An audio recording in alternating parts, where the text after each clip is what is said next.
It's your boy Long Live Mosi. It's your girl Tori Camille. And we back at it again with another episode of The Up. You know what I'm saying? One of our co-hosts is missing today. You know what I'm saying? Slacking on his macking. But I mean, we gonna hold it down. Yeah. You know what I'm saying? Me and Tori gonna hold it down for the boy. You know what I'm saying? Hey, shout out to my guy Ty Gibbs. He'll be back next week with us. You dig what I'm saying? Before we get this episode started, we got to give our condolences to Debo. Debo was, I feel like I connected with him on a different level because Friday was one of my favorite movies. Man. And everybody in the hood had a Debo. Everybody in the hood had that one person, whether it was at either, let's say school. Let's say you don't live in the hood. Yeah. But everybody had that one Debo in your community. And you'd be like, damn, bro, like, see, I'm just gonna tuck mine in. Huh? See, I'm just going to tuck mine in. Right, I'm just going to tuck mine in. Whatever it is, somebody stealing your lunch money, you know what I'm saying? Somebody stealing your shoes back in the day when that was a thing to do. Throwing them up on the... Yeah.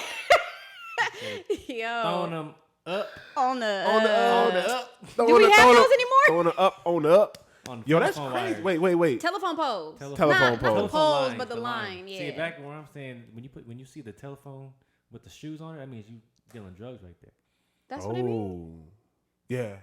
I thought it was somebody's shoes just got took and then they But that means they dealing drugs right there. You know what I'm saying? Rest in peace, Tiny Lister Jr. He played in a bunch of movies, not just Friday and Next Friday, but he was in The Fifth Element, Little Nicky, Dark Knight, Players Club, I Got the Hookup, and he was a voice in Zootopia, which I didn't even realize until I know which one was until recently. I couldn't even. I gotta go back and listen. And what's crazy is Zootopia is one of my favorite animated movies. That thing got a message. It got a deep message in it. If you haven't seen it, make sure y'all tap in. Also, I gotta give my condolences to Natalie Desselle Reid. She was in Baps. You're right. And she also played in Eve. Set It Off, How to Be a Player, and Cinderella. I remember Cinderella. Mm-hmm. That was when Brandy. Mm-hmm. Yeah. Mm-hmm. Brandy and who was the godmother? Mariah Carey? No. Carey. No. Whoa. I know Whoopi Goldberg was Whitney Houston. Whitney Houston. And Whoopi Goldberg was the mom, right? I'm sorry, Whitney. I know you worship the devil, but don't hit me. No, this nigga. What? I'm sorry. You ain't ever heard about that? No. She worshiped the devil. That ain't got nothing to do with me. And it ain't got nothing to do with me. Well, Bobby Brown's son passed away. Man, condolences to talk about a segue. Man, like we've had a lot of celebrity, or not even just celebrity, but we had a lot of deaths over the past year due to the pandemic and just life and natural causes itself. You know what I'm saying? We lost Pop Smoke at the end of the year. Yeah. King Von. There was a bunch of rappers, a bunch of rappers that unfortunately, Lil Boosie was shot. West Side Gun was shot, and both in Texas. I think one was in Dallas, one was in Houston, or both was in Houston. I can't remember. Mm-hmm. But it's just been crazy, like in the hip hop world right now. You know what I'm saying? Yeah. It's been. Wait. Let me take it back. Rest in peace to those beautiful souls that we lost. Like I said, Debo was a big influence on my life. Mm-hmm. He played a lot of the movies that I love to watch to this day, Friday being, like I said, my favorite movie. He also played in The Wash. You know what I'm saying? So that was a good one too. Yeah, so that one really hurt me because a lot of people in the cast of Friday passed away, especially Pops. He died last year, late last year. I think it was in October, and that one really was like. Because everybody got a Pops, and everybody got a Debo. You know what I'm saying? Like everybody had those. My Debo was my grandma. Still is. Not for real. And it's really like, let me just put this away because grandma gonna just take it from me. What's that, baby? Right. You don't need that. You don't need that. And even with Baps, you know what I'm saying? Like those were.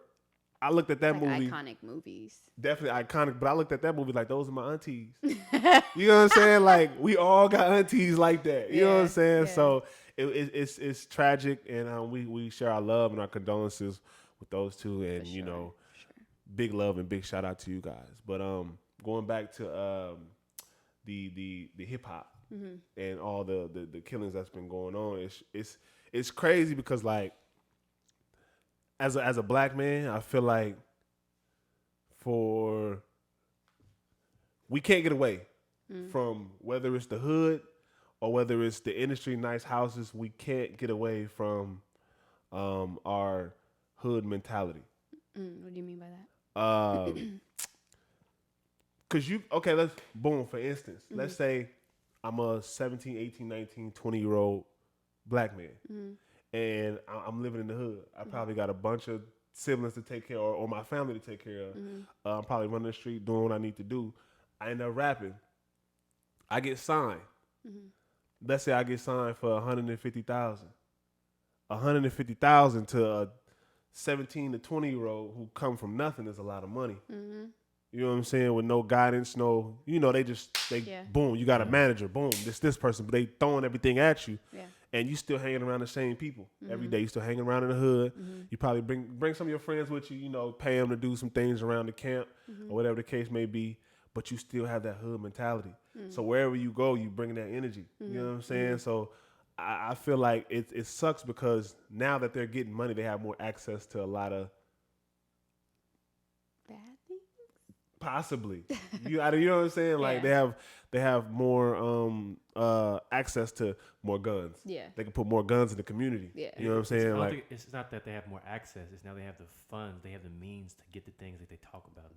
Yeah. But I mean that money access. Yeah. When you got money, you have access to things that people don't with money that don't have. That's what I meant when I said access. So it's like it sucks because they bring that mentality not only to the music, but to the nice area where they move, to Calabasas where they move, to Atlanta where they move, to I don't know, the upside of Chicago, the nice part of Chicago. They're bringing that energy. But the whole point is when you get money, you're supposed to get out the hood. Yeah, that's how I was raised. You know what I'm saying? It's like, I guess if you don't know any better and no one's teaching you or telling you anything different, how are you supposed to change that mentality when that's all you know? That's what you grew up with. That's what kept you alive. That's what, you know what I'm saying, made you who you were. Like, how do you get out of that? I feel like that's I want to do better thing. Like they have that's gotta be you wanting to do that. Whether somebody's guiding you or not, like you have to want to get better. You know what I'm saying? Like I grew up in the hood. You know what I'm saying? Like I grew up in the hood. I grew up around people that was hood niggas. I grew up around niggas that was street niggas. There's a difference between hood niggas and street niggas. Tell me the difference. Hood niggas, you were born there. You was raised there. Okay. You may not be into some shit. Okay. You may not be involved in what's going on in the streets, but you from the hood. Okay. So you just adapt. Okay. A street nigga is somebody who's doing business in the streets. They about that life. They could be. They could possibly not be. You could be a street nigga selling drugs and you ain't never bust a gun in your life. Okay. But you in the streets making moves because you getting your money from the streets. A street nigga could be from the suburbs. You know what I'm saying? Like that don't make them hood. Yeah. That don't make them hard. They just in the streets because they chose to be there. Right. You know what I'm saying? So definitely a big difference. But I drew a blank. You're basically saying the influence of hip hop is. Oh yeah. My dog. Hey, okay. So the influence of hip hop, I feel like they're bringing that hood mentality to the industry. They're bringing that hood mentality to everything that they're involved in, which is cool. But leave the violence at home. I'm not saying like switch up the way you dress. I'm not saying switch up the way you talk. Like look at me. I got locks, gold teeth. You know what I'm saying? I'm still gonna be me, but I'm gonna present myself because I don't want that energy. You know what I'm saying? Like I won't carry a gun unless I need to, unless it's in the house. You know what I'm saying? I'm like, unless I need to, unless it's in the house. You know what I'm saying? Like, leave that off my property. But you know what I'm saying? So it's just like one of those. Because I feel like if you carry the gun with you, you bring that energy with you. Yeah, for Carrying the gun breeds a lot of confidence. Yeah.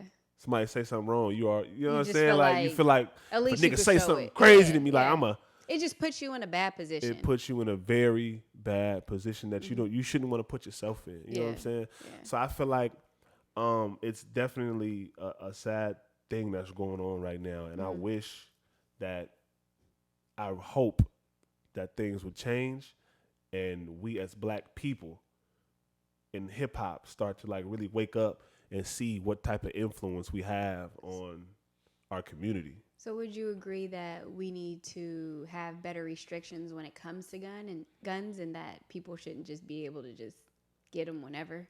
I feel like that's deeper. That's a bigger issue than just the black community. Right. That's for a lot of the community. I think. Yeah, because the NRA, you can't Right. take away my guns. Right. They going them white boys are gonna fight to. I have Second Amendment to bear arms.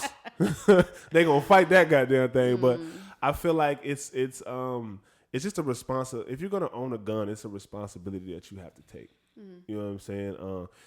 Unfortunately, in the hood, in the streets, we're not taught that. You know what I'm saying? We're taught to if you get a gun, we're gonna up the pole on the op. You know what I'm saying? Like, if a nigga, you know what I'm saying? Like, if we get into a fight, you shoot first, ask questions later. Ain't no questions to be asked later. Right? You know what I'm saying? And that's how King Von ended up dying.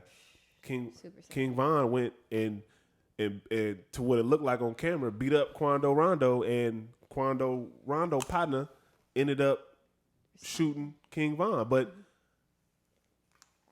I mean, if that's all you know, if your man's getting into a fight and you got the thing on you, you supposed to shoot. You know what I'm saying? Especially with Quando being the money maker of the group. But that's a whole other topic. I don't want to get too deep into that. I ain't picking sides or nothing like that. That's just how life is. You see things. But I feel like the hip hop community is really taking some beatings and some punches right now. And on camera, you just see the mic move. So we good?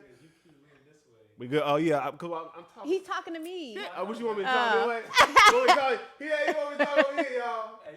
Hey, you know what? Matter of fact, let me go ahead and get comfortable on the comfy couch. On the comfy couch. You know what I'm saying? Big rig couch.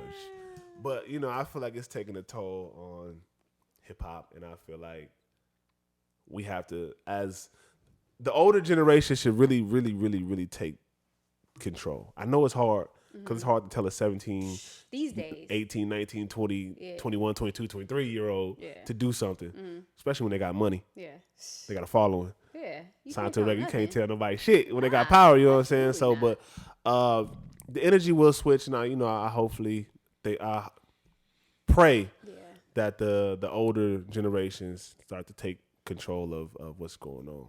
You know what I'm saying? And you gotta pray that the younger generation is listening for an ear to listen. Man, I think on a lesser scale, it's you can look at Chris Brown. Chris Brown was throwing a lot of money at a young age. And was misguided. He had no guidance. Justin Bieber also. No pun intended. He had no guidance, but and now look at the route he went. You know what I'm saying? Message.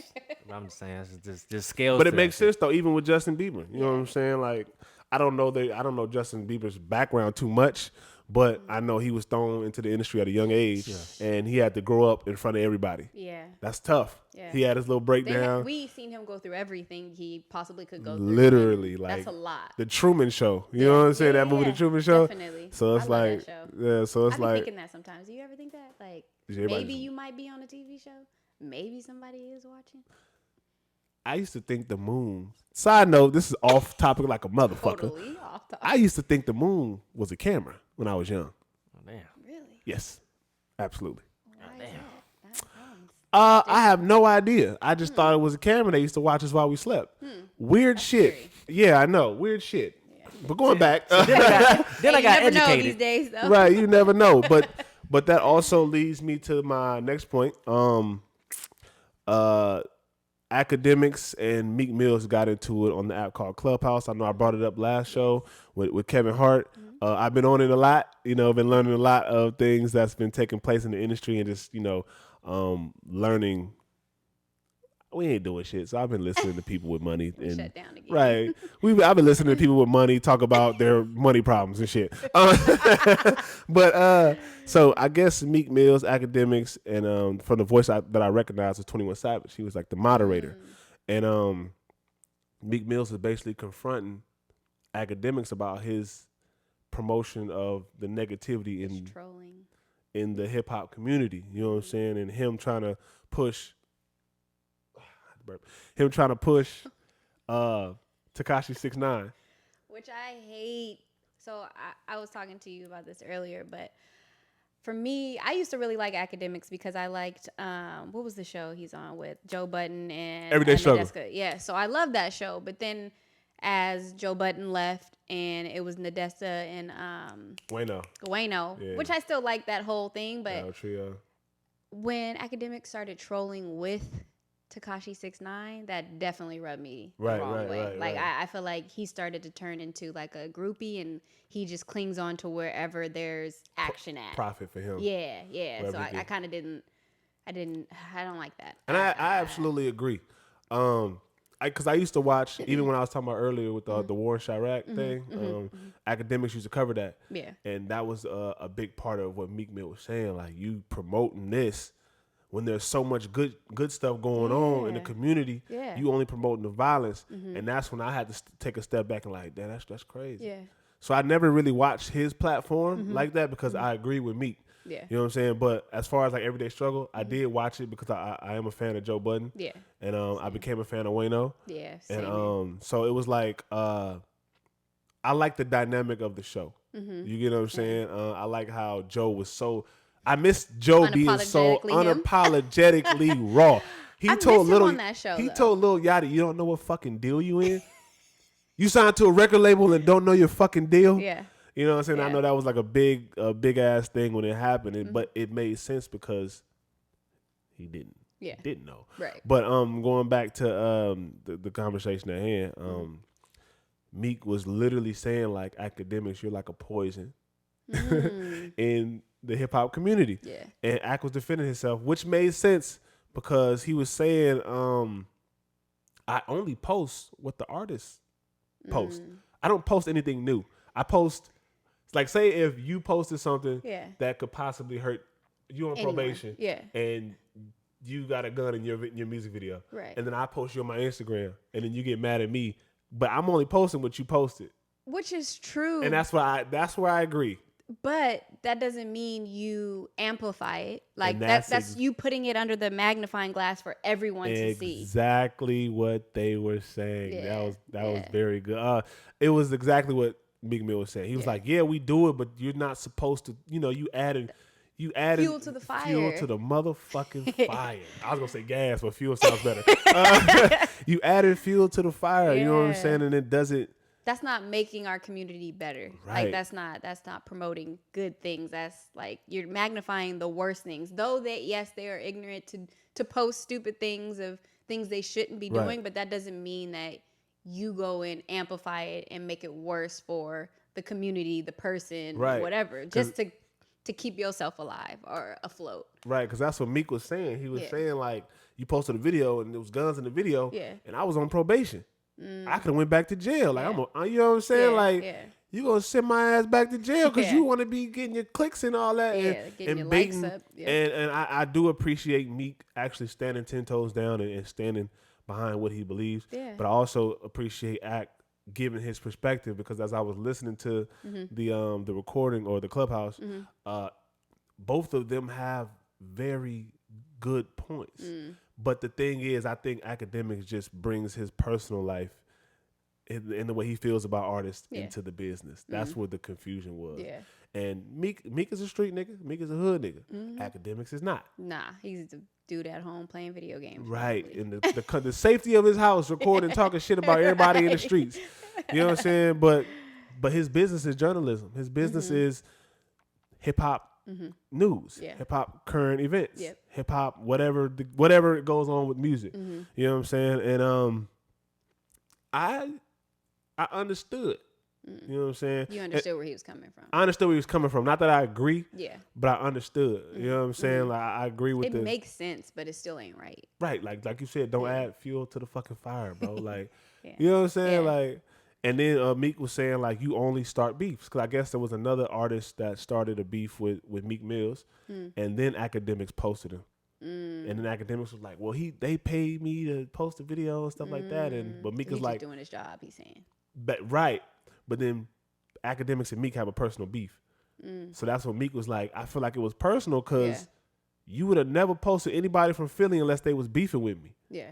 Because didn't nobody know who the other rapper was. Right. You know what I'm saying? So it was like, you only posting because he beefing with me and you don't like me. Right. Because we already got an issue. Yeah. So now it becomes like a conflict of interest type situation. So, I mean, I understood both sides. 21 Savage was a moderator. He actually did a really good job moderating. Yeah. Like the way his perspectives was and how he broke shit down, I was like, yo, 21 be talking about some crazy shit in this music. But that little British nigga smart. He British? Oh, yeah. I remember. Yeah. that little British nigga smart, okay? Everybody's making jokes like, oh, this the British coming out in 21. I can't. How much brain you got? A lot. Right. How much brain you got? A lot. Okay. She's like, okay. I mean, do you see like the negative influence that hip hop has right now? And do you think like it could be fixed? That's a good question. It being fixed, that would take everybody, I feel like. Because there's everybody just, that does music, get your ass up. We need y'all. I mean, because I feel like social media is a poison. I mean, you know what I'm saying? I mean, say that. Social media is a gift and a curse. It just depends on how you use it. Which I feel like, I guess that comes with a lot of things. Like like money, there's a flaw and positive to both things. It's just depending on how you handle it. And I think that's where it goes with social media and hip hop and what goes on, because people try to portray something to become bigger and higher, and that's what's most important to them versus positivity and what they're trying to do in the world. Which you get people who try to do both. Yeah. Like, you know how like you wanted to talk about Tupac and Snoop. Yeah. And how I would say Tupac tried to give positivity, like in the best way he could, and how he grew up. Like there was still positivity I felt coming from him. Like he still was a what do you call it? Like a what's the word? Like an advocate.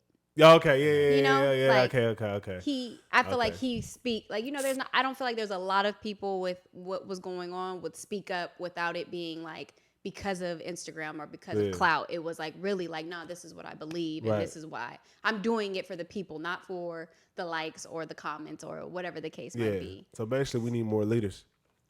I do think so, because there's no I feel like there's no like Martin Luther King, or there's no nobody in this time right now. They kill them all, if you ask me. That's unfortunately any advocate the black community get, or any what's the word I'm looking for, Ale? Role model? What's up? Role model, advocate, that's another word I'm looking for. Can't think of it right now, but anybody activists. Anybody that's willing to take that lead and push the black agenda, I feel like end up getting killed somewhere, whether it's in music or whether it's in politics. There's a couple though. There's a couple that's a black advocate. It just depends on how extreme do you want to be. Right. There's levels to pro-blackness. Talk about it. You got 19 Keys, he's a cat on Instagram just spilling straight facts about shit. You got the people like Dr. Umar. You know what I'm saying? It takes a little bit of he said it takes a little bit of white brainwash to activate the coonship in the average Negro. Like there's different levels. You got Reza Islam. You got There's people there, and then they're so they 10 toes down with the NFAC. They 10 toes down with the Black Army. They're saying Derek Grace. You got Derek Grace. He's for like I just bought his package. Like. He's for the people. It just depends on how for the people do you want to be. Right. How inclusive do you want to be? Right. We talked about gatekeeping. You know what I'm saying? Can black people be gatekeepers? We talked about gatekeeping on the way back, on the way back home. And we can use this as a segue to this conversation. Yeah. Gatekeeping. And go ahead, Ali. I'll let you. No, go ahead. Basically, who you let into the black affairs, black community, black ideas, and black entertainment, all the whole shit. That's the thing. Yeah. And I was telling That's him, the thing. I was telling him that unfortunately, black people can't be on a deeper level. Black people can't be gatekeepers. Why you say that? We love too much. I believe. Now this is on a deeper level of we're gonna get deep in this podcast right now. I believe. I believe black people are the chosen people. that the Bible talks about. Mm-hmm. I believe we are the true Israelites. Mm-hmm. And I believe we are of God. Mm-hmm. And I believe that we take on all those attributes of God. Mm-hmm. I feel like we love so much. We're willing to put our neck out on the line for everybody else to succeed and not us. Facts. And I was telling him, gatekeeping is hard when you have a big heart. Yeah. That's why every time the black community creates something, we always include others. Mm-hmm. I won't say white. It could be Latina. It could be Asian. It could be anything. Yeah. Asian. It could be Yeah. anything. Yeah. I'll say others. Anything that we create, we always open that door. Mm-hmm. You know what I'm saying? And then there's when people do try to like stop it, there's a internal war between us, the black community. Mm-hmm. So it's like, why don't y'all let them do this and that, and why? Yeah. And then those people on the other side, like, do you not see the history? Yeah. Yeah. You know what I'm saying? When you let somebody in that's not of you, Mm-hmm. things tend to happen. Yeah. You know, Yeah. hip hop is one of the hip hop is probably the number one export in America, and it's not ran by anybody black. Yep. You know, it's crazy. Just to go off the we feel with love. It reminds me of a quote my girl said to me a couple times. James Baldwin. He's like, being black is living in a constant rage, or something like that. It's because how do you know all the history, and how are you not angry off of that? Right. How do you not know that we were brought here as a commodity and this land was never meant for us? Right. We was here we was meant to be temporary. Then they didn't expect us to be so excellent and everything and shit. But Right. it's crazy. That is. I didn't think about it. That's a contradiction. Kind of not even contradiction. That's just like, yo, if we were meant to love, but then there's so many reasons to hate. That's also So what many. divides us as So a many. black people. We got the pro blacks, we got the kind of pro blacks, we got just the black, and we got the coons.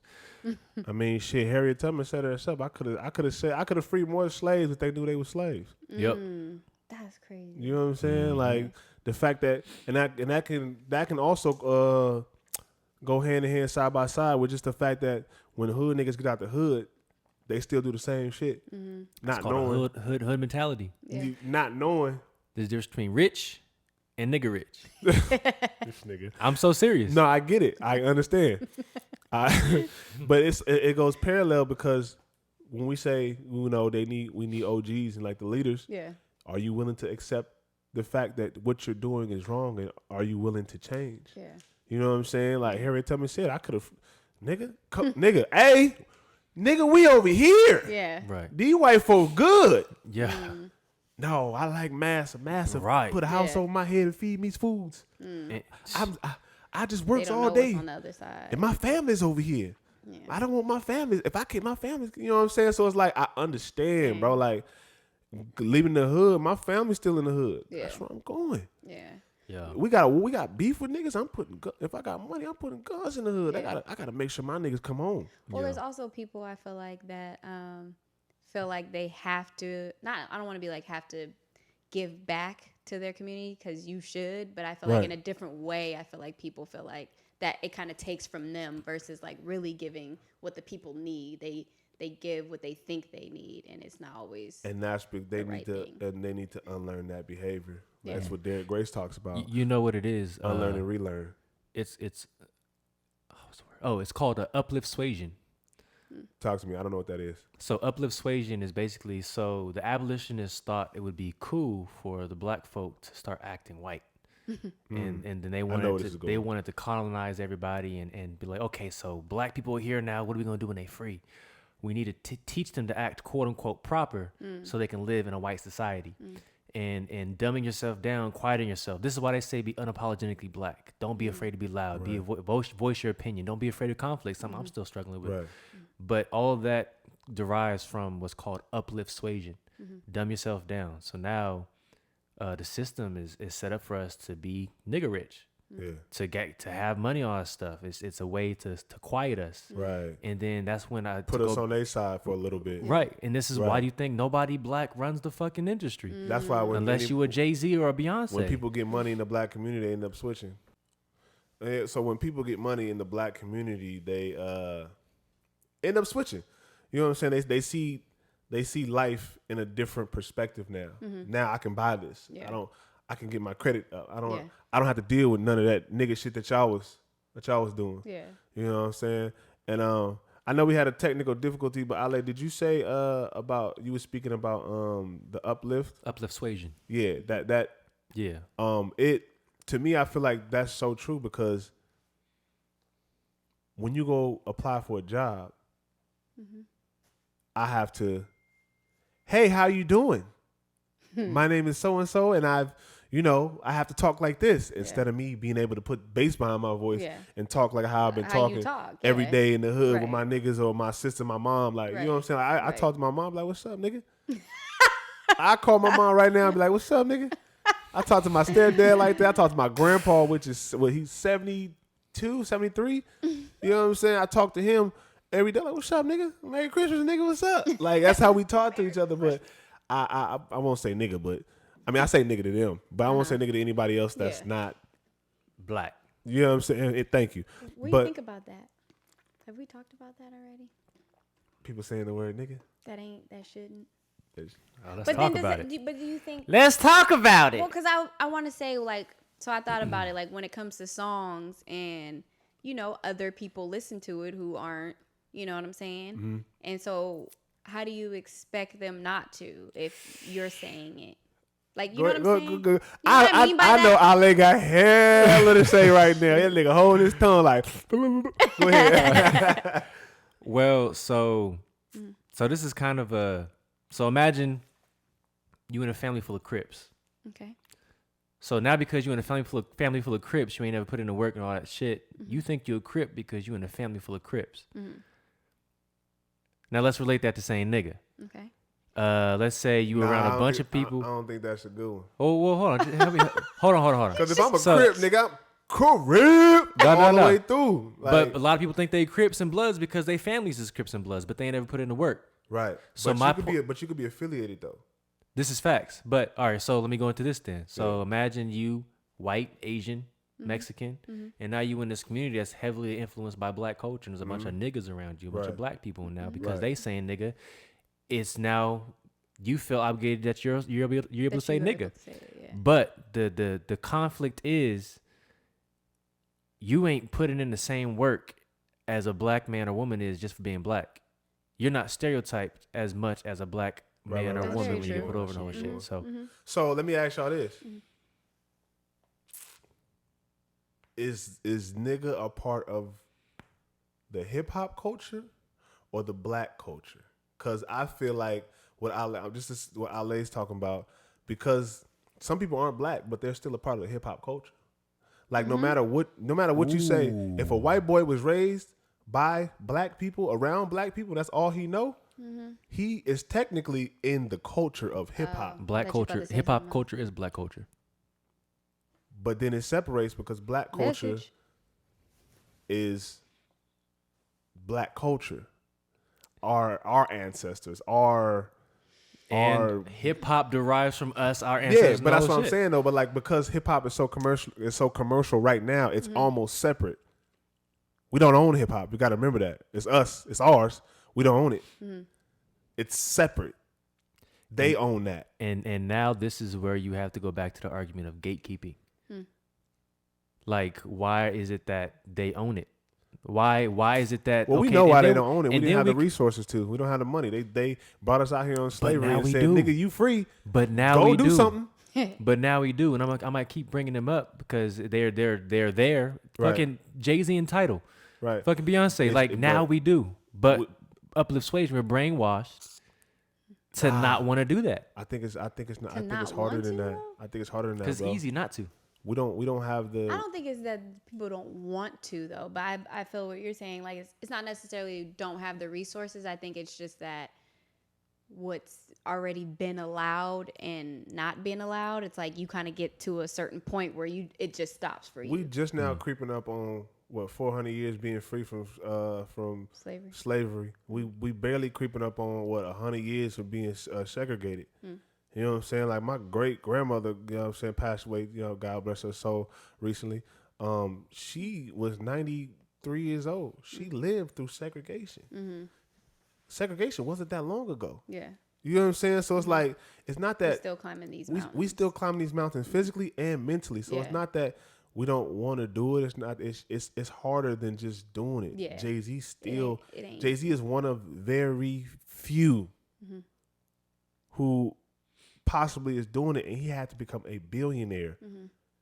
Listen to that. He had to become a billionaire to breach that, to even get accepted into those meetings that a lot of black people aren't accepted into. He had to go through that. Don't even know about. Right. So you know what I'm saying? So I feel like it's just we don't have all the necessary resources and access to a lot of things that we need to really be able to take hip hop completely back. Yeah.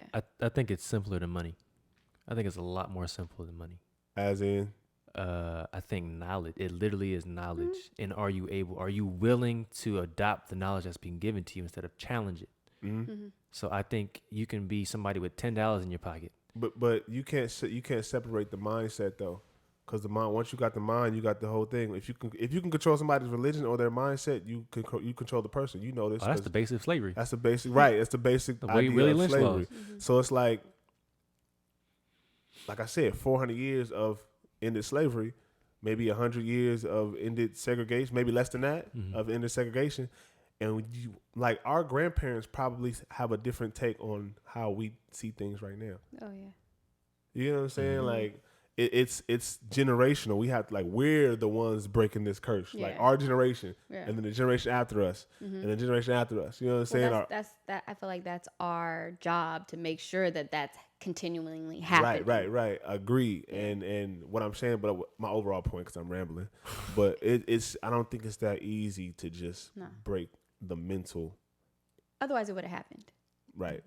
We getting there though. Yeah. I do feel a shift. Oh, for sure. I do feel a shift. I do feel a lot of black this people. This year, I think it took 2020 to do even though it was a hard year, I feel like there's a lot of chains that have been broken that's like making a change. Right. Even though it's a lot of trauma that came with it, but there's a lot of change. I feel like that is happening and going to continue. I think that it's possible to change, but comfortability is a motherfucker. Nobody wants to change if it's hard. You know what I'm saying? Yeah. Man, let me tell you. Nobody want to change if it's hard. That's with everything. But let me bring it to a smaller scale. Yeah. Let me put it in my perspective. I grew up in Fairfield, California. I lived in a lot of places in the Bay Area. I lived in Sacramento. Well, that's not the Bay. I should say Northern California. I lived in Sacramento, but I did live in Richmond. My family's from Richmond. I had family in Oakland. I lived in Oakland. I lived in Berkeley. I lived in Emeryville, and I lived in San Francisco and East Palo Alto. At a certain point in time, I was everywhere. My family, living with different family members and all that. And then me moving to LA from how I was raised, because y'all know the Bay Area culture. We loud, you know what I'm saying? Mom, bitch, yeah, fuck you, bitch, yeah. Yeah, it is. Yeah, I'm saying we in everybody's face. We loud. We have that energy about us, and that's what makes the Bay Area the Bay Area. Yeah. You know what I'm saying? Yeah. Moving to LA and getting into the dance industry, being a professional hip hop dancer, was completely different. Yeah. I had to literally adapt. I went from nigga, you know what I'm saying, to maybe I shouldn't be uplift suasion. Right, and that's my point. You know what I'm saying? It's hard to break through that, because once you're in it, you feel like you have to be a certain person. You have to talk like this, and hey, how you doing? I mean, but that's what gets you by. Come take my clap. But why though? I shouldn't. It shouldn't be that. But you know what I'm saying? Because hip hop dance, black people created it, black and brown. We don't own it. The agents are looking. The agents are all the others. They own That's it. Crazy. So I have to. You gotta capitalize on those type of things, and I feel like maybe that's what we didn't do, just because, like you say, it's just something that I guess we never felt like it was ours to begin with. Not ours. I don't want to say that it's not ours, but I feel like I don't know. I lost my train of thought. No, I get what you're saying. I feel you. It's it's ours, but because we didn't have the structure to keep it. To know how to keep it or to make it grow, or it just became the system wasn't meant for us to know these things. Yeah. Goes back to not back, because I didn't even say it yet. It goes to what I was saying. It goes to what I was saying, reading is very important. Yeah. My mom used to always say, if you if you want to hide something from a nigga, put it in the instruction manual. Straight up. Or a contract. But that's my next point. Yeah. That's where I was going. Or a that? contract. You sign this, and you'll get this much money. Oh, boom. But now we Not own knowing the fine print. we own everything that you got, which 7 segues years. into another point. Lil Wayne selling his masters for only 100 million. Damn. Maybe. Somebody got to look up. Goddamn. I believe it. I wrote it down. Yeah, 100 million in Universal Music Group. Like I don't know if you know too much about masters and everything. Okay, so basically when artists owns their masters, they own everything that song or whatever songs they put out, they own it. So if their song ends up on a TV show and it gets streams and residuals, it goes straight to them 100%. Okay. Wow. Just to like And he sold that. just to break it down, right? And he sold it for 100 million. Right after he got sued by his former manager for more than 20 million. Dang. That's crazy. That's ugly. That's an ugly situation. Very. And basically, you own all of your discography. Yeah. And artists strive to own their discography because that's when they retire. Yeah. People still listening to their music. They Exactly. still You be get the able to eat residuals, and yeah. feed their family off of it. For him to sell it for 100 million, I don't know how much he sold because it does. I don't think the article that I read didn't state it. I don't know how much he sold. So but you can sell portions of it? You can sell a portion of it. You can sell half of it. You can sell because it's a bunch of things that go on in the music label. But excuse me, in the music industry. But he sold it for 100 million. I was just like, damn, bro, like one of the GOATs that I looked up to. I was not expecting that move. Yeah. I wasn't expecting you to be standing up there with Trump neither. You know what I'm saying? Like, because he don't care about niggas. He don't. Yeah. He said it. He said it. Dang. And I was listening Why to. is that? Because he's selfish. What is that about? No. I think it might be a him mentality too. No. He's just disconnected. What you mean? I was watching him. It wasn't Mac, man. It was Jay Mills. I was watching a video interview with Jay Mills, and he was just saying how like Lil Wayne is so disconnected from what's going on in the world unless somebody shows him what's taking place in the hip hop community. Like Lil Wayne doesn't listen to any new artists. He doesn't know about them. Yeah. Doesn't care. He's disconnected. Yeah. He'll listen to his music and maybe his artist. But you have to bring him music like, oh, hey, check this artist out. Hey, check this out. Did you hear what happened today? So he's so disconnected that he does not see that. And to also be rich since you was damn near 13, 14, 15, been having money, you been that nigga, you was the hottest thing in hip hop was Lil Wayne. Who? No. I'm saying I don't think he can use being disconnected as an excuse. No, but I'm saying it's not that it's an excuse. It's literally happening. You disconnected. When you disconnected, you don't know where to connect to unless somebody tells you. I definitely get that. Like, You know what I'm saying? Yeah, Like- I get that. What are you trying And then to this say, nigga a though? drug addict. Don't forget he off them. He an ex-drug addict, so it's like He just don't care. He just living in his lane. Like, No matter what lane you in, you're still black. true, but not maybe, when you got money. No, What you even when you mean? got money. Not when you got money. Because you got money, you now more closer to the motherfuckers that's oppressing. He has more access than you and I and Tori. This is facts, and this is still because he's up there. He's even under more pressure. It's apparent, And like you you can't be said, ignorant they to that gonna fact. treat him like they treat them Nah. to make it look good. Lil Wayne is a pawn in their world. and he's comfortable with knowing that. He Yeah. may not know that. I don't think know if he you knows. don't. You definitely are aware. If Kanye can go You are on, aware. if Kanye can go on a platform and say slavery was a choice, I don't think these niggas. I don't think these niggas really comprehend like what's going on. I don't think he doesn't comprehend what he's going on. I think they're just thinking on a different level that just ain't right. Even with Young Thug when he said, I think it was something about the Ferguson with Mike Brown. He was like, "Shit, I don't know what's going on. I'm rich. I ain't." He said that. He said that in an interview on the red carpet. It's called ignorance. It's ignorance, yeah, But but because you black and he black, you should care. but when you have money, you don't. That's called a You sellout. saying you don't care? Not that you don't care, but That's you don't called get a sellout. involved. He literally sold out. I believe it. I'm not saying he didn't. I'm not arguing that point at all. What I'm saying is you can get swept up into things because I've had a personal experience with my dance experience that I just told y'all. Yeah. I had to hit the switch like, oh, hey, everybody, to be friendly because I wanted to fit in so I could sell what I had to sell. Mm-hmm. But once I got in, I knew this is, wait, this ain't even worth all. You know it's crazy because you black, it's gonna sell anyway. Not the rate. Right. Same rate, but it's gonna sell. No, it's gonna sell higher if you know what the fuck you're doing. Facts. They offer you something. That's one thing you gotta learn about leverage. Not you, but like black people. Yeah. We gotta learn about leverage. We got leverage like a motherfucker. Mm-hmm. Let's say every rapper just stop making music right now. Think about that. Every rapper, fuck y'all. We all dropping the labels. We dropping all this shit. Jay-Z created a distribution company. Yeah. Jay-Z signed these niggas. You know what I'm saying? I mean, like I'm just even with basketball when they decided not to play. Like, what you gonna do about that? Right. What you gonna do when Drake stop dropping hits? Yeah. Sony.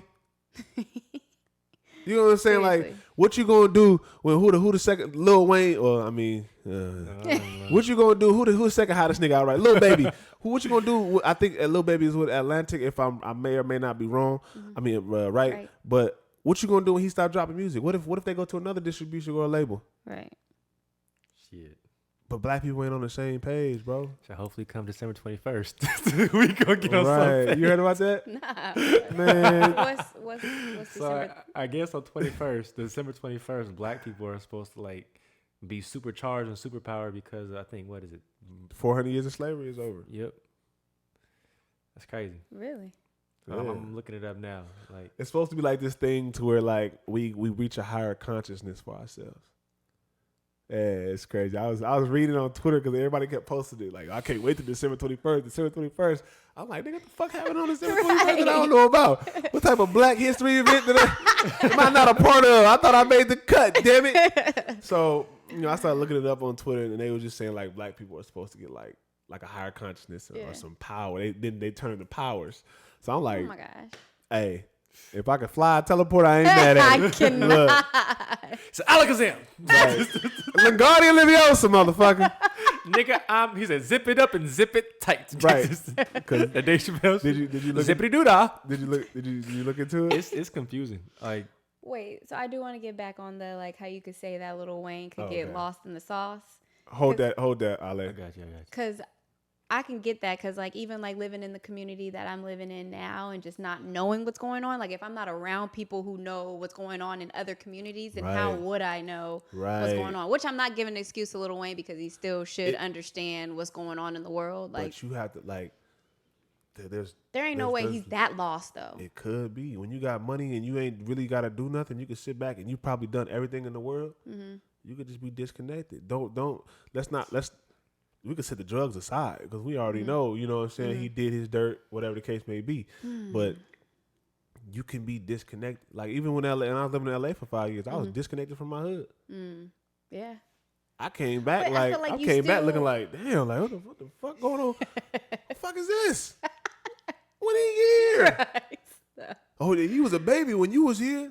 Nigga didn't grow, like, you know what I'm saying? Like, it's one of them type of things. So. But then I feel like even if he came to that, like, conclusion, he still wouldn't change nothing for him. Because they treat Lil Wayne different because he got money. The way they treat us and him is different. Whether he wants to see it, he's choosing not to see it. He's only going to see life from his perspective. See it. Mm-hmm. Huh? I think he choosing not to see it. No, I think it's a perspective thing. But you got to have a conscience not to, like, you have to see it. I feel like I kind of agree with Ale with being like, we see it because we're on a different level than Lil Wayne. If I have money and they treat me a different way, but you still know what's going on in the world. Like, you still know what's going. Like, everybody knows what's going on, no matter who you are. Even if you don't know what's going on, you know you're black. There's no way you black and American. You don't know what the fuck being black is. No, because Lil Wayne will tell a story about Uncle Bob. Uncle Bob is the white police officer that saved his life when he shot himself on the leg. Yeah. He has a different experience with white people growing up. That's because it take a little bit of white brainwash to activate the cool shit in the average. But you got to remember, he was young. He was very influential. He didn't have a father. You know what I'm saying? Then you go from being young, having that happen, to instantly getting money. People are going to treat you differently from the average broke nigga. But you're still a nigga. Does not matter, because if he doesn't experience still being a nigga, how can he say that? You have to experience being a nigga before you can say that, no matter if you're black or not. I feel like he's experienced Most being definitely. black. Most definitely. I for sure feel But like that's not what I'm. Because every black person has experienced being black. No, I get what you're saying. Imagine being black, being raised in an all-white neighborhood, household, and whole shit. You think you an outcast, right? Because you're the only black person. Not if they don't treat you like that. But subconsciously, you're gonna be like, yeah, I'm the only black one. Yeah, I'm the only black one. But if they make you feel like you're a part of the family, because I know this, because one of my students is black and his parents are white. Bro, even a blind man know when he's standing in the sun. Like, but that was old as hell. Bro. That nigga, you old as shit for that. Somebody's uncle is in the building. But at the same, but like I said, it's his experience. So he's gonna say, well, white people are nice because I was raised by them, even though I'm black. I still have my black experiences outside in a revolution. But when I'm in the house, this is my family. In a revolution, Lil Wayne is not outside. He's in the house. Yeah, house nigga. He's in the house physically. He's in his house physically, and he's in his house in this world that he created since he was a kid. And this helped me to realize that gatekeeping may or may not be a thing, but it should be a thing. Maybe, I don't know, because it genuinely, like, if you look at it, multiple revolutions, it takes that one ass house nigga to fuck up everything. He snitches because he's scared of the hand that feeds him. Or you just don't know what's going on. I feel like that nigga really. I feel like Lil Wayne really. You choose not to know because of greed, bro. No. I think it is definitely a choice. You choose not to know because of greed. But I get what you're saying. Also, it's kind of like the whole academics Meek Mill thing. Like, I totally get what you're saying, but I still feel like he's also choosing to not see it. Okay. Or to, like, open his eyes to it. Okay, let me see. I wish this wasn't true because Lil Wayne raw as fuck. But now after this conversation, I don't fuck with Lil Wayne. I'm not gonna hold you. That's fine. Hey, that's it's on you. tape. I listen to Lil Wayne. I was raised in Lil Wayne, so I'm not gonna. I separate the art from the personal life. But it's like, okay. What, can I listen to him now because he doesn't own his masters? He don't get What? paid for them Right. If I listen to it, it ain't gonna go to him. So technically, you're not supporting him. What food have you guys never had before? Fucking like caviar. I've never had escargot. Have you? I've had escargot before. Have you? Oh, so you never had it? Nah, why not? It's escargot. Because that's nasty. I don't want How? to eat bugs. If you never had it? Because I'm cool. I don't want it. I don't like you eating proving stuff. a point. Like, how do you have an opinion on something that you never had? Because I know what I have a preference of, like, seeing on my plate. So it's the perspective, right? Yeah. You don't like the perspective. You don't like how it looks. Yeah. So you don't want to eat it. Well, I don't want to eat a bug. But you don't know how it tastes. I still wouldn't eat a bug even if it tastes like chicken. Okay. What about you, Ale? Say what? What about you, Ale? Uh-huh. Yeah. You don't want to be a part of it? Because you know where I'm going. I want to hear how you going. How you going to take it? Right, so ask me the question again. So what have you had? 1, 2, 3, 4. I got a secret message. So what I'm saying is, like, you can't have a perspective on something that you've never been through or you've never tried. Because we've never been in Lil Wayne's shoes, we don't know. No, because Lil Wayne has never been in our shoes. You can't say never. This nigga is from New Orleans. Okay, I won't say never. This nigga I won't say from never. New Orleans. But Lil Wayne doesn't experience what we experience on a daily. He been rich since he was 15 years old. Lil Wayne was not. He was growing up in Louisiana. Yeah, he grew up poor, but Lil Wayne wasn't no hitter like that. He wasn't no killer. He wasn't no robber. That nigga was he was a hood nigga. He wasn't a street nigga, like I said earlier. When you grow up with money and you grow up with other people in your face, you tend to, okay, these are friendlies to me. That's his perspective. I can't say, what haven't I eaten before? I can't say ass is nasty if I never had it. You know what? You say, you know what I'm saying? Like, and that's why I was saying, like, Tori, when you say escargot, if you never had it, how can you say it's nasty? Because I've had it and I think it's great. I think it's a choice, bro. He's choosing to be ignorant. I think that's how you perceive it. There ain't. You know, I see what you trust me. I see what you're saying. You know what I'm saying? Like you're throwing you're attaching what you know and your knowledge to how he is thinking, which is completely unfair because you don't know what he's thinking and I don't know what he's thinking. But what I'm saying is I'm giving him the benefit of the doubt because of his perspective of life. What you think his perspective? What I think his perspective. Well, from listening to his stories, with the information I've gathered from Lil Wayne, that's what I get from him. He's going to smile next to Trump. Trump has done nothing to him for him not. But why do that? But why do that? Because it's his personal experience. He don't know he black. He does know he knows he's black. He knows niggas. He knows niggas. If he knows he's black, he would have. He knows he's black. An insight. I just don't think he understands what black people go through.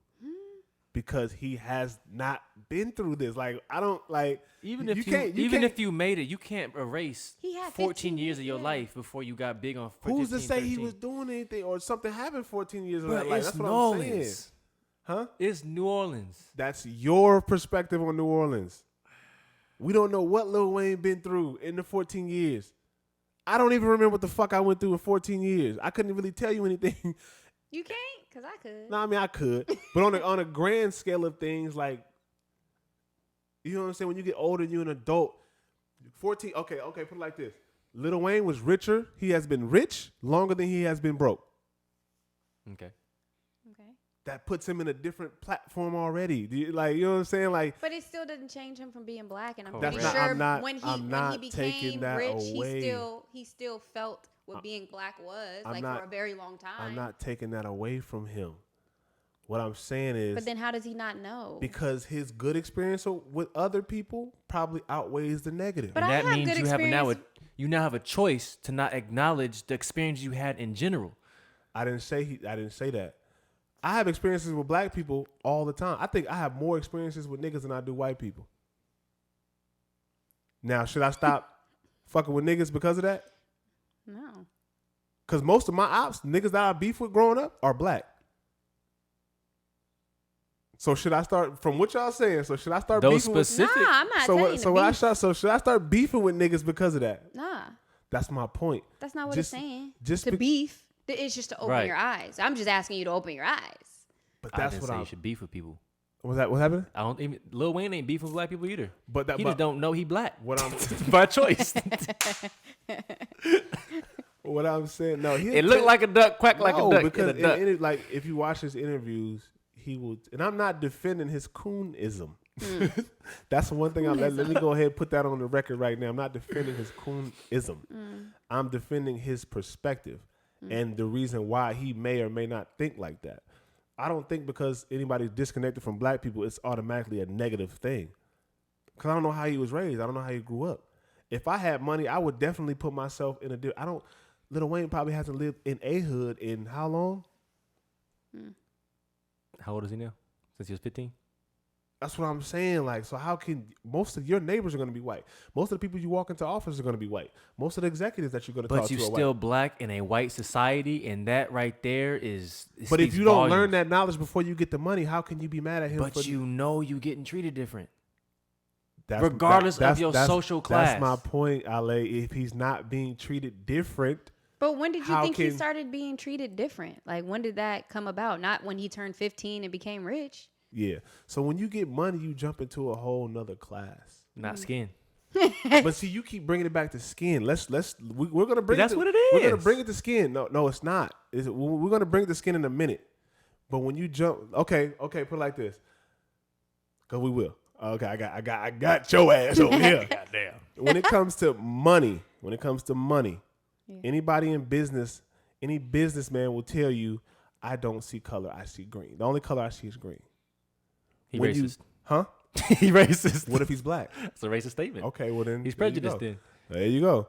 Well, so got to keep that same energy then for both sides. If that's what you're going. That's what you mean. You stick it to. You prejudiced, right? Yeah. If you're black, you prejudiced. Yeah. Your race is white. Yeah. Okay. So when you get to a level of making money, you separate yourself from whatever class or whatever race that you are for that moment. You could be rich and be white. You could be rich and be black. Okay. You're at a social class right now. You could be broke and be white. You could be broke and being black. Mm-hmm. You're at a social class. Okay. That puts you here. Okay. They're going to treat each other a little bit different than they might treat somebody who's broke. Yeah. Even rappers do it to this day. Broke ass nigga. Bitch, why you fucking with them broke ass niggas? Mm-hmm. That's a social class that they are talking about, not race. Okay. Because they saying niggas. They talking to us. They talking to my broke ass. You know what I'm saying? You ain't broke, bro. You know what I'm saying? They talking to me. But when you climb that step and you climb those social classes, when you get money and you get into certain places, and those other people do appreciate you because you are Lil Wayne, and I've been listening to you since I was young, and we both got money, and I can relate to you because you know I wish other black people would think like you. You know what I'm saying? And you just like, oh, okay, yeah. Because well, one, I assume this is an assumption that I'm making, that the information that we know now with being black wasn't presented to Lil Wayne growing up because it wasn't really an issue. It was always an issue, don't get me wrong. Yeah. But it wasn't really as big and as talked about it is within like the last 3 or 4 years. You know what I'm saying? Go ahead. Quote. Lil Wayne said, I don't feel connected with a damn thing that ain't got nothing to do with me. And I've said that. And that's my whole argument. His disconnect is because he just genuinely does not know. I feel like he's just choosing to be He's like... choosing not to know, bro. It's not that he genuinely doesn't know. Okay. He's choosing not to know because he has that privilege. Exactly. And that's another topic. And that's my point. Privilege is money. His perspective is he's grown up with money. I've been saying this. He's grown up with money his whole life. He has access to things that we don't have. He has a privilege that we don't have. He has the money privilege. He doesn't have the race privilege. That makes sense? So because he has money, he sets... White people are going to look at Lil Wayne like this, and they're going to look at... But do you really think they look at him like this?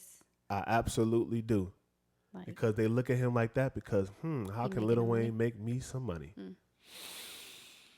They're going to put him on a different pedestal than they put us. I feel like that's a different look for me. But if you're Lil Wayne and they treating you differently, whether you know it or not, you're going to take that as, oh, they fuck with me. You know what I'm saying? We both got money. We've been on yachts together. This is Bill. This is my guy.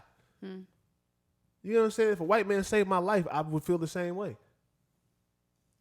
Your perspective would change. Well, yeah, that's what I mean. Like, thank you for correcting me. My perspective would be a little bit different. I've had white people help me out all my life. I love them. Them people. That helped you. Those families that helped me. Yeah. Absolutely. I won't take anything away from what they did. Yeah. I won't let my encounters with other white people affect what they did for me. Because they're individuals and I look at them as such. Yeah. You know what I'm saying? So I feel like because he's so disconnected, I just feel like he looks at it as, like Ale said, it has nothing to do with me. I didn't go through it. I don't know, so I can't speak on it.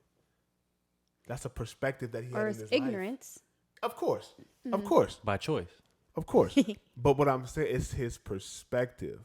Whether it's by choice or by accident or he woke up one day and it hit him. It's his perspective in the things that he's been through. Does he have a son? He got 4. He got like hella kids. He got a son with Lauren London. But like, how does he go about living that way, knowing he has black sons? He has black mothers that teach him. He to be honest, I wouldn't want Lil Wayne to raise my black kid. My son. I wouldn't want Lil Wayne to raise none of my sons. I wouldn't want Lil Wayne to raise his voice, goddamn. This motherfucker. He said, hey, nigga, you talk at a low tone when you thinking to me. Put your hand down. Don't raise your hand. But you know what I'm saying? It's for me, it's just like we can't knock his perspective and we can't push how we feel personally about what's going on onto someone who probably has no idea what the fuck is really going on. That's all I'm saying. Because he's disconnected, that's why he has no idea what's going on. And I'll say Kanye has done more damage than Lil Wayne. Kanye has dug himself in a hole every time that nigga speaks. I see that.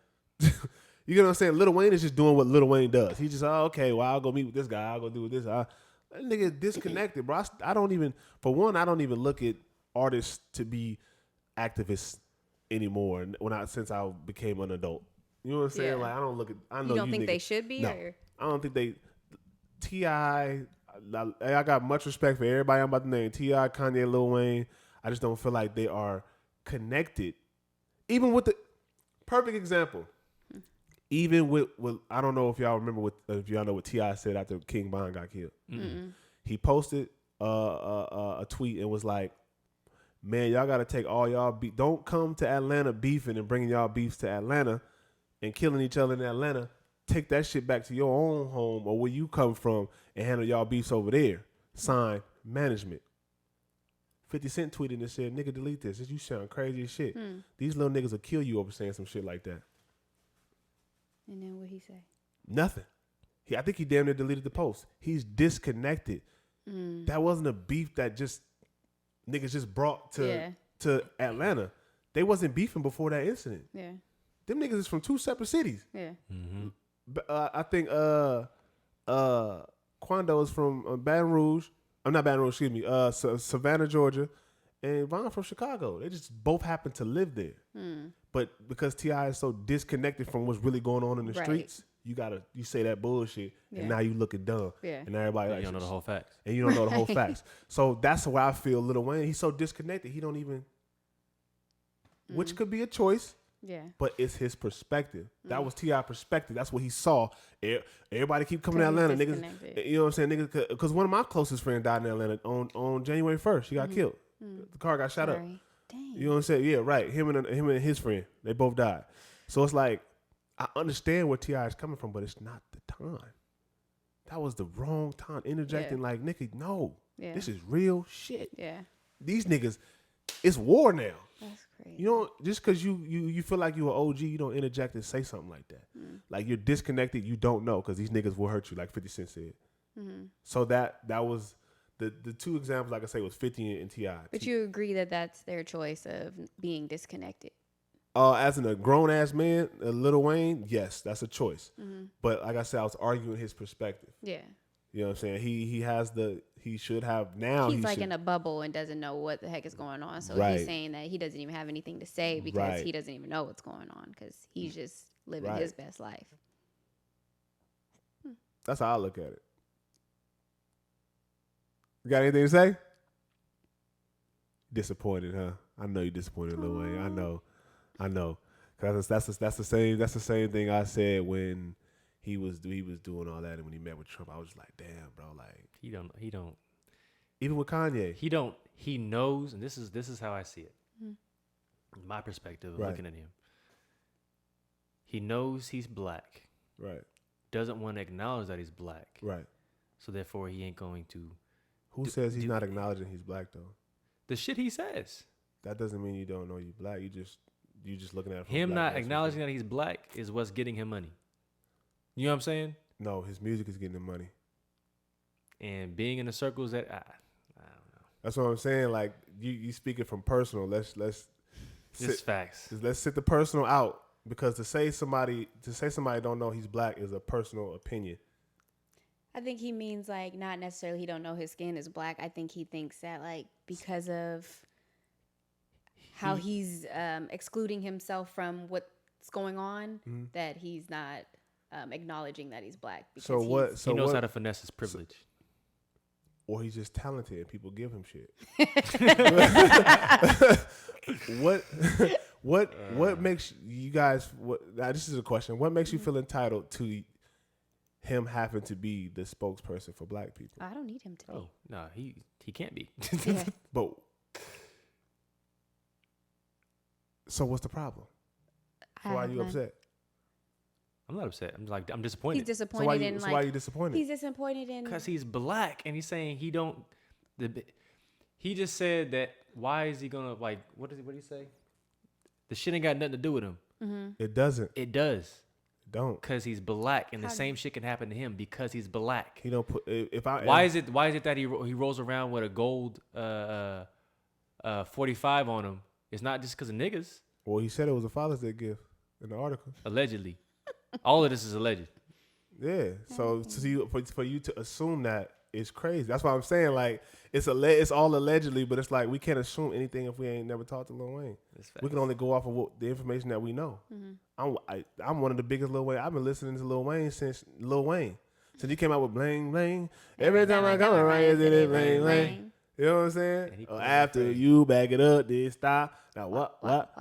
Drive it like it's hot. Like that nigga wasn't even on the song. He came at the end and had the hardest part of the song that everybody remembers. You know what I'm saying? Like, but it's just I don't. It's sad though. And that's to a be sad honest, part. I'll say this about this too. Me having the perspective I have, me knowing what I know or what I think I know, it's up to me now to be more open to different perspectives. You're smarter than the average person. I've had conversations with you on almost weekly.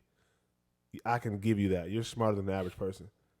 So I see why you're saying what you're saying because you set yourself and other black people to a high standard. I understand that. Yeah. I get that completely, 100%. I'm not taking that away from you. Yeah, nigga, you do poetry. You write shit. I've heard the poetry.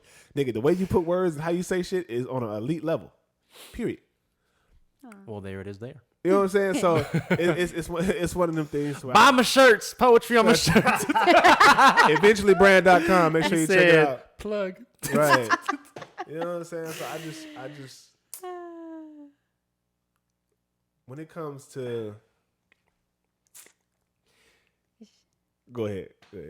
It's like being legitimately colorblind. You know what I'm saying? Like, if I was medically colorblind, and what did you say? And somebody tell me that shade right there is brown, and I say no, it's gray or whatever the fuck. Mm-hmm. I believe it's perspective. So that's what I'm saying is this conversation tell me I got to be more open to other people's perspectives and how they can, because I don't know the history. Exactly, and that's all I'm saying. I'm just saying, because this is leading to my next point. We as the black community, we so quick to cancel or disconnect or push away somebody we may not agree with. That is so detrimental to our community. We the only community that do. Oh no, I lie. Cause them Asians, you fuck up one time, they kick your ass. Dishonor on you. Yeah, disown your whole family. They're disown you for 16 generations, nigga. Cricket. But I think if we are trying to rebuild as a community, cancel. Am I loud? No, that was me. Okay. All of us just now as a whole. Right. Listeners, I'm sorry. I think canceling people is so counterproductive. Yeah. It's dangerous. It's dangerous because we should take it as an opportunity to teach or learn. Instead, we take it as an opportunity to judge. Like right now, what you just said, this conversation made me think, okay, I got to look at people from a different perspective. That's an opportunity to learn. And you know what's crazy? I learned the way I am right now. Yeah. Say that again? Because I used to be. I know you, nigga. I know you. I learned this. Yeah. Because of what's going on. I'm trying to make myself more open with the world, and now I'm defensive. Because you get me, I get God, I get my Glock. Like, I don't want to. but basically, what I want the black community to understand is balance. We have to learn everybody is not raised like us. Everybody didn't go through the struggles we had to go through. Yeah. Whether they black, white, blue, Mexican, Chinese, Asian, don't matter. Mm-hmm. They didn't go through what we had to go through. Mm-hmm. Some black people I know never been in the hood their whole life. I know a couple of them. You get what I'm saying? Yeah. So like we have to understand that because they can't help what they were raised around. We just gotta understand, be compassionate, and help what they don't know. And we going back to what I was saying off camera. Was it on camera? We can't be gatekeepers because we love too much. But we have to harness that and really just start to use it with ourselves. Mm-hmm. You know what I'm saying? Like, I don't know. I just feel like balance. Like, that's why I got the infinity sign right here. It's balance. You got to understand your perspective and how you feel and stand on it, but you also got to be compassionate enough and open enough to understand this person may not have went through the same things I went through. Yeah. I had a conversation with my friend the other day, Joel. I forgot. What was he arguing? We was arguing about something. Of course. What was we arguing about? We were arguing about some dude in the store poured a bucket of water on another dude for not wearing a mask in the store. He was upset. Ooh, that's hands. What? He was so the dude had on a mask, right? Or dude didn't have on a mask. Yeah. And everybody else had on a mask. They were like, dude, put a fucking mask on. You know how everybody like, put a fucking mask on. You know, like blase. He said, no, it's my right. Right. So the dude dumped the water on his head and then he walked out the store like, fuck. You know what I'm saying? Like, and I was like, well, you asked for it. And Joel was like, no, I hate bullies. People shouldn't be, you know, just because he didn't want to wear a mask, he didn't he was giving that. Like, you shouldn't bully somebody for not wearing a mask. Yeah. I'm like, well, you asked for it. It's a pandemic. You know people's reaction to people without masks. Yeah. You know what could or could not happen. Yeah. He was expecting the bucket of water on his head, though. You have to be expecting everything. If I walk into the unexpected. If I walk into somebody's hood that don't know me and I ain't got no gun on me or nothing like that, you gonna expect that you about to get shot? It's not my hood. I don't know who these niggas beefing with. One of their ops could look like me. Then why would you go in there? That's my point. Why would you go in there without a mask if you know people can react like this? Why would you set yourself up?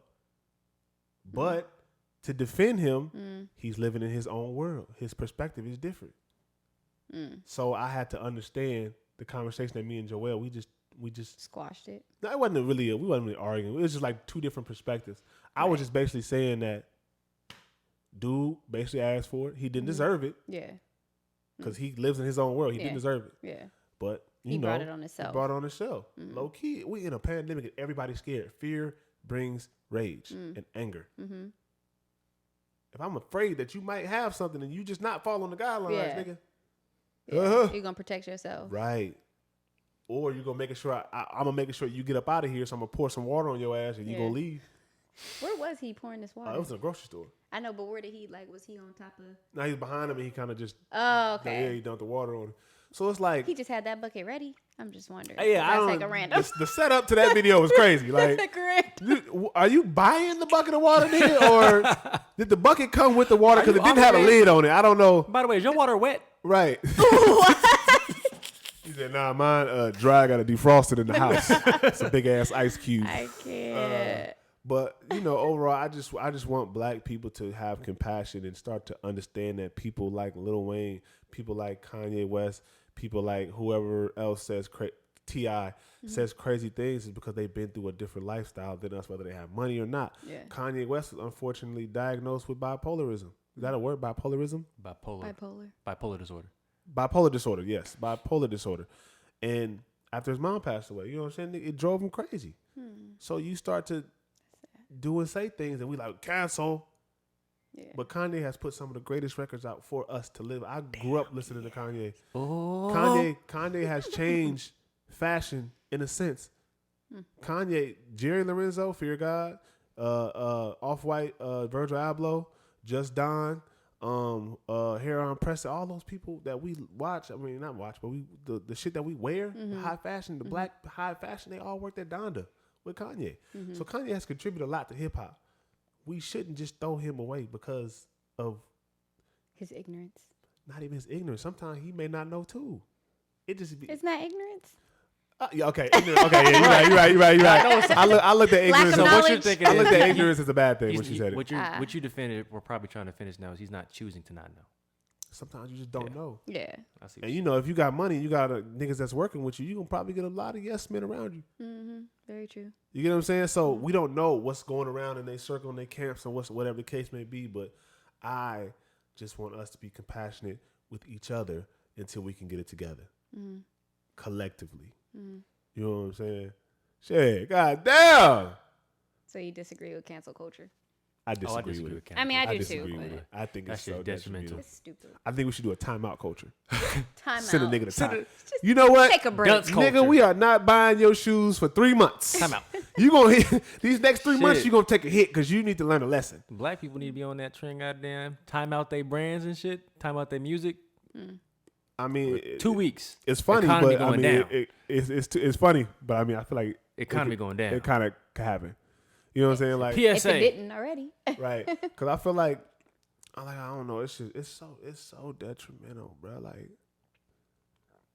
why you gonna blow it this way though? Oh, you right. supposed to do it My that bad. way. Everybody going, they like, oh, she nasty. It was a little burp. She be alright. I had a banana and an apple, so it ain't gonna smell. So that was it. Banapple. Banapple. Banapple burp pie. Anyway, bro, I think, I don't know y'all, if I'm just hungry or. Yeah, right. I'm hungry as shit. I'm hungry as shit, boy. How y'all feeling? You good? You got anything to say? Any last words? He said, da-dun-dun. Nah, I think I'm not gonna lie. Shouts out to my girlfriend, my fiance, for giving me a couple of them jokes that I said. Baby I'm not gonna mama. lie. She wrote your jokes? She wrote 2 of Was my she jokes. Kevin Hart I'm not ex? gonna You lie. got Kevin Hart You know what I'm ex-wife? saying? I'm not gonna lie. That's, you know. She said them jokes to me, you know what I'm saying? I just want to give her credit. Before she hear this and then be like, nigga, you didn't give my credit. I'm like, I know, but I did. Look at this nigga. This nigga in love. He in That nigga in the honeymoon stage. Sha-la-la-la. Yeah, I give You it about a ski year or guy. two before he start claiming them jokes as his own. Yeah, I wrote them damn jokes. She was in the house when I was there. She just listened. I just had to be eavesdropping. She said something like that, but it wasn't exactly like Right. that. I made it better. I put it on social media first, so therefore I own it. Right. That nigga said, Oh wait, I what put it on about social media first. But also speaking of Lil Wayne, he could be facing up to 10 years for the gun charge. You said that. Damn, we was been supposed to talk about Yeah, that. he could be facing up to 10 years for a gun charge with the gold gun, like you said. I'm gonna pray for him. I'm gonna end it on that note. I'm gonna just pray for Lil Wayne. I hope the best for him. I hope his situation comes out in his favor. I hope he realizes a lot of the things that may or may not transpire in his life that have taken place or around him. And yeah, God bless him and keep him up. Lil Wayne is an icon. He is a legend in the hip hop community and in the world. Just fuck the hip hop in the world. You know what I'm saying? And I wish the best for him. I don't ever want to see a black man go down. Yeah. Period. I don't know if you want to say. I'm just reading stuff. I don't know if you want to segue this to the next episode next week, but apparently, being a cop could soon require a 4-year college degree. Woo! We definitely gonna have to talk about that next time, goddamn. That's gonna mean you gotta be a smart nigga with a gun. You can't be a dumb nigga with a gun. Okay, when I say nigga, I use that term loosely for the white folks too. I don't know your name y'all individually. dumb as hell when y'all get that gun in that badge. Okay. I can't. All right. Tori, you got anything to say? You got any last words? I did want to talk about that. Dang, where is it? Oh, the incident with the dude. Yes. I feel like we should keep that for next one. We can keep it for next one. That goes hand in hand with the justice system. Very true. Yeah, we can keep that for next episode. We could do that. All right, hey, we're gonna wrap it up. It's your boy Long Live Mosi. Your girl Tori Camille. And it is another episode of The Up. Make sure y'all like, subscribe, and comment. And we up out this thing.